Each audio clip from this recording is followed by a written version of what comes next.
Hello friends, चलिए आज का सेशन शुरू करते हैं।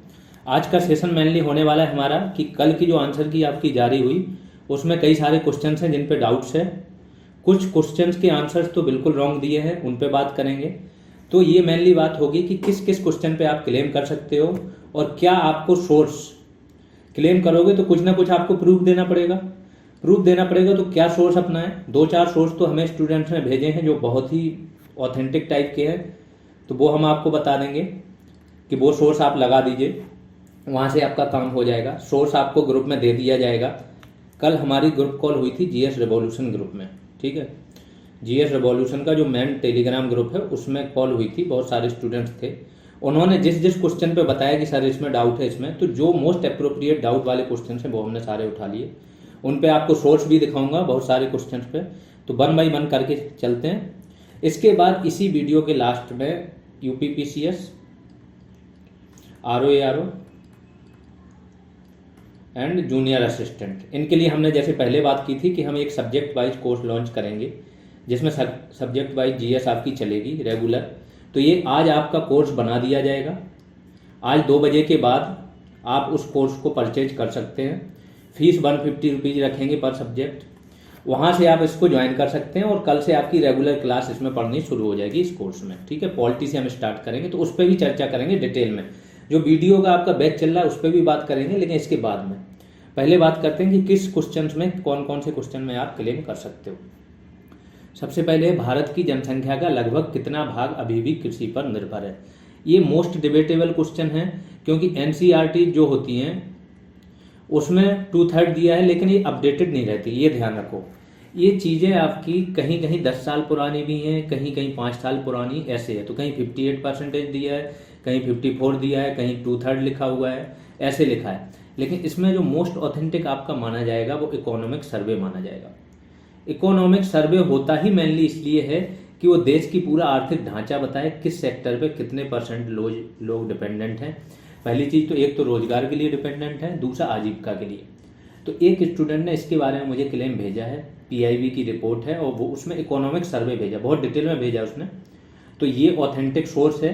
इसमें साफ लिखा है कि 40% of population is dependent for livelihood on agriculture. तो वो मैं दिखाई दे रहा हूँ क्या है।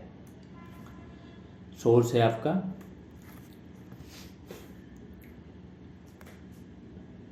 ये देखो, aims to improve quality, PIB की है, government of India economic survey highlight thrust on rural development, ठीक है। एम्स टू इम्प्रूव, और अभी की है 31 जनवरी 2023। 31 जनवरी को ही आपका क्या हुआ था, 1 फरवरी को बजट पेश हुआ था आई थिंक, तो 31 जनवरी को एक दिन पहले ही आपका इकोनॉमिक सर्वे आता है। इन्होंने बताया aims to improve quality of life in rural areas. यहाँ से आ जाओ, यहाँ आ जाओ, जो मेन आपका जहाँ पे फोकस होना चाहिए ये।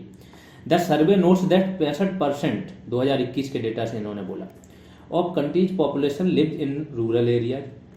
जो डेटा है, जैसे अगर आप 2011 की जनगणना से जाओगे तो वहाँ पे सर्वे में कितना था, 31% आपकी कहाँ है, शहर में रहती है।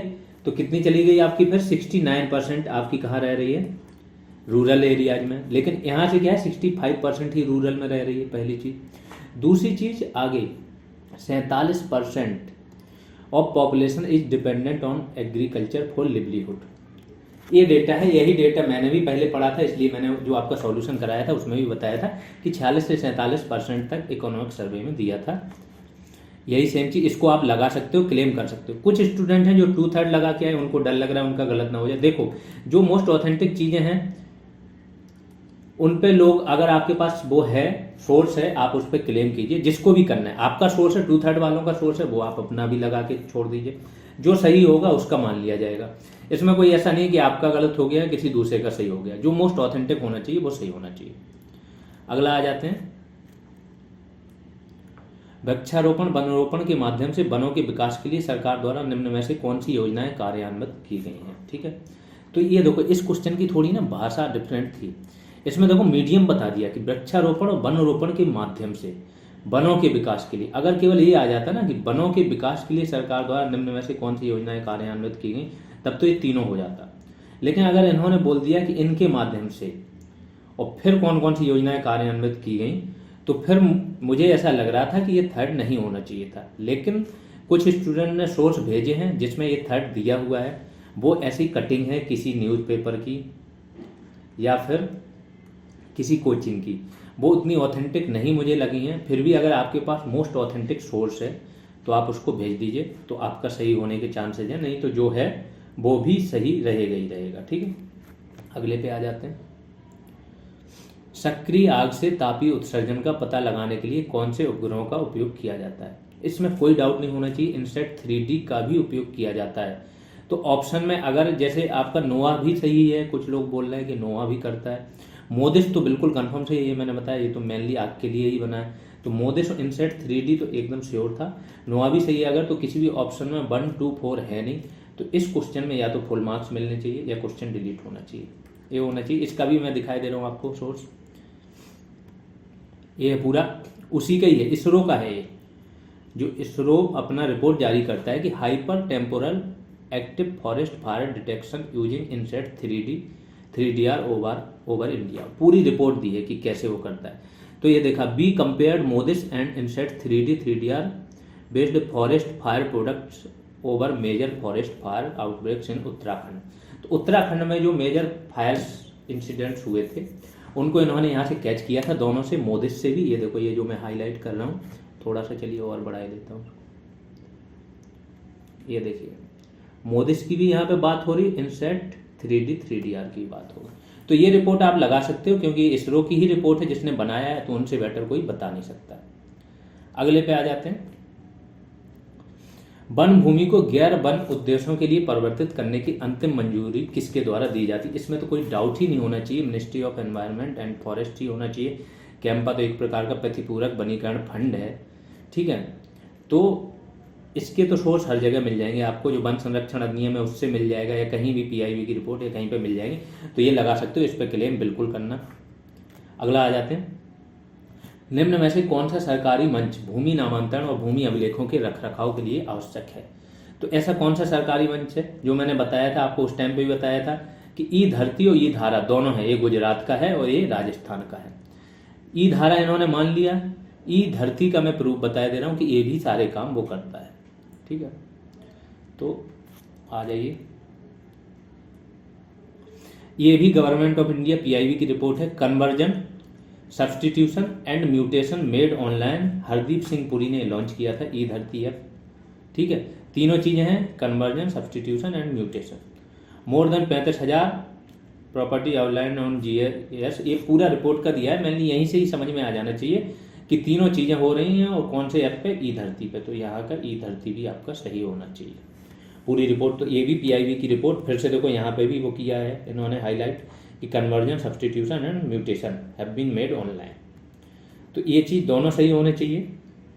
एक्चुअली क्या होता है, जब क्वेश्चंस बनाते हैं क्वेश्चन मेकर, तो वो क्या करते हैं, दे देते हैं जो उनके पास मोस्ट प्रोबेबल होता है उसका आंसर वो टिक करके दे देते हैं। जब स्टूडेंट ज़्यादा रिसर्च करके देते हैं तो वो मान लेते हैं, तो ये क्वेश्चंस आपके आराम से चेंज हो जाएंगे, आप ऑथेंटिक प्रूफ के साथ जाइए केवल। अब आ जाते हैं अगले पे। 1927 में हस्ताक्षर किए गए निम्न में से कौन से किस प्रोटोकॉल में कार्बन को एक व्यापार योग्य वस्तु के रूप में मान्यता दी गई थी? ये सबको पता है, 1997 में क्योटो प्रोटोकॉल में क्या बोला था, कार्बन ट्रेडिंग की बात हुई थी, कार्बन क्रेडिट आया था। तो यहीं पे है, इसमें तो कोई डाउट ही नहीं होना चाहिए। तो ये क्वेश्चन का क्या है, सन गलत है, क्वेश्चन ये डिलीट होना चाहिए, इस पर क्लेम कर देना, कहीं पे भी मिल जाए क्योटो प्रोटोकॉल, तो कोई भी बुक उठाओगे वहाँ पे मिल जाएगा, NCERTs में मिल जाएगा, डायरेक्ट लिखा होता है कि सबसे पहले कार्बन क्रेडिट की अवधारणा यहाँ से शुरू हुई, तो वहाँ से आप कर सकते हो। फिर आते हैं, भारतीय वन अधिनियम 1927 के अनुसार भारत सरकार की अनुमति के बिना आरक्षित वन में निम्न में से किसकी अनुमति नहीं? इसकी पूरी PDF पढ़ी है भारतीय वन अधिनियम की, ठीक है। जैसे ही आप गूगल पर डालोगे भारतीय वन अधिनियम, जो हमने ग्रुप में भी प्रोवाइड कराई थी, आपके दोनों ग्रुप्स में है, तो उस ग्रुप से आप PDF निकालो, उसकी ये धारा निकालो जिसमें वन के अंदर क्या क्या कार्य आपके प्रतिषेध हैं और किस चीज़ की अनुमति दे सकता है। तो यहाँ आपको पता चल जाएगा कि भारत सरकार की अनुमति के बिना क्या क्या, ये भी और ये तीनों चीज़ें क्या होंगी, आपको अनुमति लेनी पड़ेगी, तभी आप ये काम कर सकते हो। तो इनमें से कोई नहीं की जगह इनमें से सभी नहीं होना चाहिए।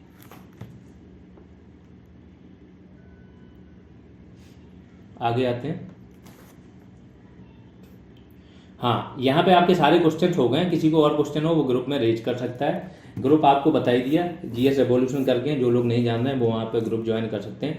उसी ग्रुप में हम ये सारे सोर्स जो स्टूडेंट्स ने हमें ऑथेंटिक सोर्स भेजे हैं वो हम आपको सेंड कर देंगे। फाइल सेक्शन में आपको वो सारे मिल जाएंगे सोर्स, वहाँ से लेके आप क्लेम कर सकते हो। जिसको भी लग रहा है कि हमारे पास ऑथेंटिक सोर्स है, आप क्लेम करो। आपको जो भी क्वेश्चन है, जिसको लग रहा है नहीं ये चेंज नहीं होना चाहिए, वो अपना भी क्लेम कर सकता है अगर आपके पास ऑथेंटिक सोर्स है। फाइनली आयोग ही डिसाइड करेगा कि उसको कौन सा चीज़ माननी है, कौन सी नहीं माननी है। सबको बेस्ट ऑफ लक। हाँ, कट ऑफ पे थोड़ी बात कर लेते हैं। कट ऑफ देखो, जैसा मैं शुरुआती दिन से ही बोलते आ रहा हूँ, क्योंकि मेरे पास एक डेटा है, बहुत अच्छे स्टूडेंट्स हमारे पास जुड़े हुए थे ऑलरेडी, और मुझे ऐसा लगता है कि 50% से ज़्यादा सिलेक्शन सिर्फ और सिर्फ हमारे इन दो ग्रुप से होगा, पेड ग्रुप और सुपर ग्रुप। अगर अदर ग्रुप आप मिला लो, जैसे यूट्यूब पे बहुत सारा कंटेंट हमने फ्री में दिया था, तो बहुत सारे स्टूडेंट्स केवल वहीं से पढ़ रहे थे, तो ये बहुत ज़्यादा आगे तक जाएगा। ठीक है, तो इस डेटा के अनुसार मैं बोल सकता हूँ कि 70 प्लस आपका 70 और उसके ऊपर जो अनरिजर्व कैटेगरी के मेल हैं, इनका एकदम सेफ है। ठीक है, इनका सेफ है। जो फीमेल है आपकी वो 65 प्लस जनरल की बात कर रहा हूँ फाइनल सिलेक्शन के लिए, वो सेफ है, मोर देन सेफ हैं ये लोग। ठीक है, तो आप यहाँ से क्या कर सकते हो, अपनी तैयारी जो है फिजिकल की, डेली 1 आवर की आप वॉकिंग शुरू कर सकते हो। पर डे 1 आवर करो, और जैसे ही आपका सैटरडे संडे, मतलब सप्ताह में 6 दिन आपने 1 आवर वॉक कर रहे हो, और 7वें दिन आप क्या कर रहे हो, 3 आवर वॉक करो। ऐसे करके अगर आपने 1 महीना कर लिया तो ये जो फिजिकल है ना, इतना आसान हो जाएगा, इसमें कुछ है ही नहीं। आज ही एक स्टूडेंट ने मुझे भेजा, वो 21 किलोमीटर चला है 3 आवर्स में, तो बहुत आसान है, कोई बड़ी चीज़ नहीं है, आराम से हो जाएगा। ठीक है, अब आते हैं न्यू बैच के बारे में। जो बात हो रही थी, बहुत दिन से स्टूडेंट बोल रहे थे सर आरओ के लिए क्या कर रहे हो, तो ये देखो न्यू बैच की जो आपका वीडियो का बैच ऑलरेडी चल रहा है। New announcement for subject by GS classes for RO. यहाँ से आपकी आरओ की तैयारी हो जाएगी, यूपी पीसीएस की भी बेस्ट तैयारी हो जाएगी। इससे बाहर जो सब्जेक्ट हमने करा दिया उससे बाहर स्टैटिक पोर्शन में तो जाएगा ही नहीं, और करंट हम साथ में कराएंगे तो करंट भी आपका कवर हो जाएगा। जूनियर असिस्टेंट और जो भी एग्जाम है जिसमें जीएस आती है, जो भी एग्जाम्स है, जैसे एसएससी सीजीएल है, इसमें भी क्या होता है आपकी जीएस आती है, जो जीएस वाला पोर्शन है आप यहाँ से कवर कर सकते हो। रीजनिंग कराई जाएगी। रीजनिंग एसएससी वालों को रीजनिंग मैथ की तो जरूरत होती नहीं, इनकी ऑलरेडी तैयार होती है। तो जेए का जैसे जूनियर असिस्टेंट का दे रहे हो आप, जीएस कर लो, रीजनिंग कर लो और मैथ कर लो, आपका काम हो जाएगा। तो उसी के लिए है क्या, कोर्स विल बी क्रिएट। आज एक कोर्स क्रिएट कर दिया जाएगा 2 से 4 बजे के बीच में, आप लोग चेक करते रहना ऐप पे। जिन्होंने ऐप ज्वाइन नहीं किया वो जीएस रेवोल्यूशन करके प्ले स्टोर पर सर्च करें, जीएस रेवोल्यूशन प्ले स्टोर पे आपको ये तुरंत ऐप मिल जाएगा। नहीं मिलेगा तो इसी वीडियो के लिंक में आपको मिल जाएगा, वहाँ से डाउनलोड कर सकते हो। फिर भी कोई प्रॉब्लम आ रही तो नंबर उसमें दिए गए हैं नीचे, उस नंबर पर कांटेक्ट कर सकते हो। टेलीग्राम ग्रुप में मैसेज छोड़ सकते हो। बहुत सारे साधन हैं आपको यहाँ तक पहुँचने के लिए, आप इससे यहाँ से ज्वाइन कर सकते हो। पॉलिटी से एक बैच स्टार्ट होगा आपका, पॉलिटी स्टार्ट होगी, बहुत डिटेल में होगी। एक एक टॉपिक कवर करेंगे हम पूरे डिटेल के साथ, जो जो उसके साथ बाद है, मतलब केसेस हैं, कोर्ट केसेस सुप्रीम कोर्ट के, वो भी डिस्कस करेंगे। ज़रूरत पड़ने पे वैल्यू एडिशन भी कराए जाएंगे इन टॉपिक्स के। Current affairs weekly, current affairs पे एक वीकली क्लास आएगी। तो जैसे पॉलिटी आपकी खत्म की, और पॉलिटी से रिलेटेड जितने भी करंट अफेयर पिछले 1 साल के हैं उस पर एक क्लास आ गई, आपका पॉलिटी खत्म हो गया। वो नेक्स्ट 2 मंथ्स में हमारा टारगेट रहेगा कि 3 जो आपके मेजर सब्जेक्ट्स हैं, पॉलिटी हिस्ट्री तो खत्म होना ही होना है, एक आपका तीसरा सब्जेक्ट भी ये नेक्स्ट 2 मंथ्स में कवर हो जाए। तो जैसे आरओ का आप कुछ सोच रहे हो, आरओ का लोग बोल रहे हैं कि जुलाई तक तो इसका नोटिफिकेशन आएगा, नवंबर में एग्जाम होगा। तो सोचो नेक्स्ट 2 मंथ्स में आपके 3 मेजर सब्जेक्ट इतनी वीआईपी तरीके से खत्म हो गए कि आपको सब कुछ कवर हो गया। फिर आपको क्या करना है, 1-2 सब्जेक्ट और ऊपरी पढ़ने हैं और हिंदी पढ़नी है, और आपका हो गया। तो नवंबर तक आपकी तैयारी इतनी बेस्ट हो जाएगी कि आप टॉप करने लायक हो जाओगे। ऐसे ही जूनियर असिस्टेंट का भी अभी क्या है, नोटिफिकेशन, मतलब डेट वगैरह नहीं आई। अगर आपकी डेट 2.5 या 3 महीने बाद आती है तो आपकी भी पूर्ण तैयारी हो जाएगी। 2 महीने में यहाँ से सब्जेक्ट कवर हो जाएंगे, और जैसे ही एग्जाम डेट आएगी हम चीज़ें स्पीडअप कर देंगे, और जो जो आपका बचा रहेगा वो सारा कवर करा देंगे। अभी चूंकि हमारा फोकस वीडियो वालों पे है, तो वीडियो वालों पे फोकस कर रहे हैं, इनकी एक्स्ट्रा चीज़ें कराई जाएंगी। जैसे ही आपकी डेट आएगी तो आपके सब्जेक्ट वाइज तो चल ही रहे हैं, बची हुई चीज़ें आपकी खत्म हो जाएंगी। रिमेनिंग सब्जेक्ट पर स्पीड से क्लासेज होंगी, और टॉपिक वाइज एमसीक्यूज, बाकी जो फंडा पहले था वो सारा चलता रहेगा। Topic wise MCQs, task, super group, test series, ये सारी चीज़ें। देखो आज ही हमारा एक ग्रुप बन चुका है वीडियो वाला, उसमें 150 प्लस मेंबर्स ऑलरेडी हो चुके हैं, मतलब ऐप परचेज कर लिया है कोर्स, और अभी ग्रुप में नहीं जोड़ पाए, थोड़ा सा 100+ तो ग्रुप के आसपास पहुंच ही गए हैं। अब उनको जोड़ेंगे, जो स्टूडेंट रह गए हैं वो स्क्रीनशॉट भेज दें, उनको जोड़ लिया जाएगा, ठीक है। अब इस स्टूडेंट्स में 1-2 स्टूडेंट सामने से बोलने लगे कि सर मैं टॉपिक वाइज MCQ इसका तैयार कर लूँगा। ये लोगों की भावनाएं रहती हैं जब वो अच्छी जगह आते हैं और पढ़ने के मूड से आते हैं। वो अभी से बोलने लगे, मैंने मना किया नहीं, अभी टॉपिक वाइज MCQ नहीं करने, अभी तो सिर्फ और सिर्फ रिवीजन करो जो चीज़ें कराई जा रही हैं। जो सब्जेक्ट वाइज फीस होगी, चूँकि यहाँ पर सब्जेक्ट हम बहुत डिटेल में कराएंगे, एक सब्जेक्ट को काफ़ी टाइम देने वाले हैं। ये सब्जेक्ट जब आपका फिनिश होगा तो UP PCS में भी आपको कोई दिक्कत नहीं होगी। तो फिर इसकी फ़ीस हमने 150 रखी है पर सब्जेक्ट के हिसाब से। जो सब्जेक्ट छोटा होगा उसकी फ़ीस कम कर देंगे, लेकिन पॉलिटी और हिस्ट्री आपके बड़े सब्जेक्ट्स हैं तो इसकी फ़ीस आपकी 150 रहेगी। फिर वीडियो री एग्ज़ाम के बारे में, जो बैच चल रहा है उसके बारे में।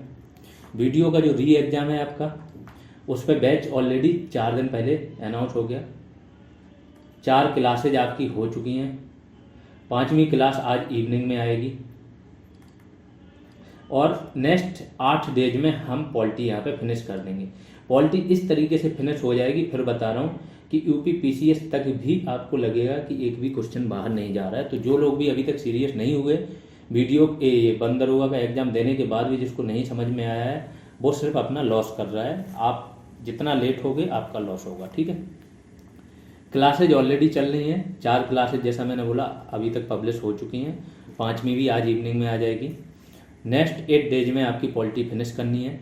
पॉलिटी फिनिश हो जाएगी जब बेस्ट तरीके से, तो देखो पॉलिटी और हिस्ट्री यहाँ से 20 क्वेश्चन बनते हैं आपके वीडियो में, 50 में से 20 क्वेश्चन तो यहीं से कवर हो गए। फिर आपकी ज्योग्राफी होती है वो फैक्चुअल होती है, उसमें जो टॉपिक कवर करते हैं वो टॉपिक वाइज करा देंगे वीडियो के स्पेस में।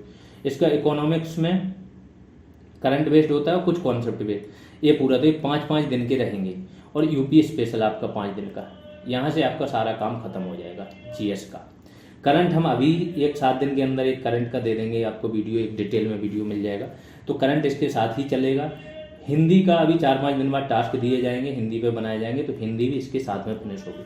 तो तैयारी बहुत स्पीड से चलेगी। विदिन 1 मंथ आपका 60 से 65% चीज़ें कवर अप हो जानी चाहिए। बची हुई चीज़ें हम लास्ट में कवर करेंगे। तो चलिए, जिन लोगों ने ज्वाइन नहीं किया वो ऐप ज्वाइन कर सकते हैं, और जिन लोगों ने कोर्स परचेज नहीं किया वो कोर्स परचेज कर सकते हैं। 150+ ऑलरेडी इनरोल्ड हो चुके हैं, जो मैंने बताया वीडियो वाले बैच में। अभी 2 या 3 दिन हुए हैं, आई थिंक तीसरा दिन है आज। लेट हो गए तो उतना ही लॉस होगा। तो शुरुआत में जब आप ज्वाइन करते हो, स्टार्टिंग की 5 से 6 क्लासेज बहुत इंपॉर्टेंट होती है। जिन स्टूडेंट ने बंद दरोगा बैच में यहाँ से सीरियस हो गए थे, कर दिए, उनका एक टेम्पर बन गया था, ठीक है, और वो फिर फ्लो बन गया था उनका एक महीने, उसी फ्लो में फिर वो रह गए और लास्ट में वो 80+ करके आए। सेम चीज़ यहाँ पे है कि आप टाइम वेस्ट करोगे, ये आने दो वो देखेंगे, लास्ट में आओगे फिर आपको फिर ये वही प्रॉब्लम होगी जो बंद दरोगा में हुई थी, ठीक है। तो रिवीजन का टाइम शुरुआत में ही रहता है। ऐप जिसको डाउनलोड करना है वो बता चुके। वीडियो वाले जो आपका है उसकी फ़ीस 299 पूरे कोर्स की रखी हुई है। इसको भी हम उसी तरीके से कराएंगे कि 90%+ क्वेश्चन जो है आपके, परसेंट की बात हो रही है, ये क्वेश्चन आपको लगेगा कि सब कुछ पढ़े हुए में से ही आया। इतनी बार इसका रिवीजन करा देंगे कि ये भी आसान हो जाएगा। और इससे ना सिर्फ इसकी भी, अगर वीडियो बैच भी आप ज्वाइन कर रहे हो, जो जूनियर असिस्टेंट वाले हैं वो ये बैच ज्वाइन कर सकते हैं। इसको ज्वाइन कर दें, एक बार मुझे बता के रखना कि हाँ आप इसके लिए तैयारी कर लो। तो इसमें क्या करेंगे, इसमें आपकी ये GS तो हो ही जाएगी, रीजनिंग हो जाएगी और हिंदी हो जाएगी। ये चीज़ें यहीं से कवर हो जाएंगी। जो भी एक्स्ट्रा रहेगा कुछ, उसके लिए एक अलग से क्लासेज हो जाएंगी, वो कवर हो जाएगा। तो आपकी चीज़ें यहाँ से भी फास्ट इनफ हो सकती हैं। तो अभी के लिए इतना ही, धन्यवाद।